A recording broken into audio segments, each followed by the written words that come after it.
पाकिस्तान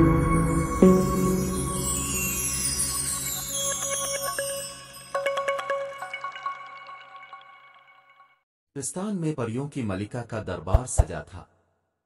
खूबसूरत परियां रंग बरंगी पैराहन लहराती बादल घूम रही थीं। मलिका सतरंगी लिबास पहने, सर पर फूलों का ताज सजाए संदल की लकड़ी से बने अपने तख्त पर बैठी थी और फखर से अपने दरबार में घूमती परियों को देख रही थी, जो तितलियों की तरह हल्की फुल्की थीं और आदेर अलिफादेर उड़ती फिर रही थीं।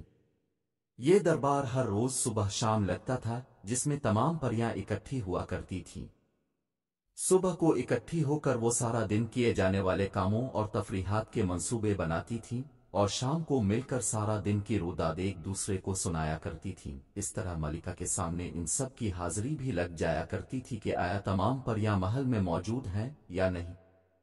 सब्ज परी जो मलिका की कनीज खास और मुशीर भी थी, वो हमेशा मलिका की दाएं बाएं बाइदुब और होशियार खड़ी रहती थी।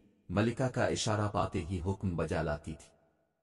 सब्ज परी की यही आदतें थीं जो मलिका को बहुत भाती थीं और वो किसी भी पल इसको अपनी नजरों से दूर होने नहीं देती थी। यूं तो सभी परियों के पर सफेद होते थे, बुर्राक की तरह बिल्कुल सफेद, लेकिन मलिका के परों पर मोर पंख की तरह सुनहरी दायरे पड़े होते थे। ये सुनहरी दायरे नस्ल दर नस्ल चलते थे। मलिका तो एक ही शहजादी को बनना होता था, लेकिन ये सुनहरी दायर बढ़िए जिसके परों पर भी हों, वो इस बात की अलामत होते थे कि इस परी का ताल्लुक भी शाही खानदान से है। इसी तरह जिस परीजात के परों पर सुनहरी दायरे हों, वो बादशाह बनता था या शाही खानदान से ताल्लुक रखता था।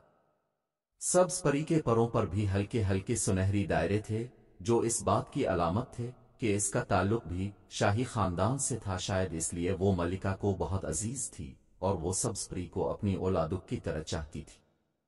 अब सोचने की बात थी कि अगर सब्ज परी के परों पर भी सुनहरी निशान थे तो उसको मलिका ने अपने बराबर मकाम क्यों ना दिया। आखिर इसमें भी तो शाही खून था, फिर उसका दर्जा कनीज़ का क्यों था।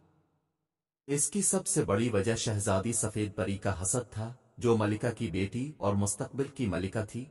क्योंकि मलिका का कोई बेटा न था, एक ही बेटा था जो कुछ साल पहले लापता हो गया था।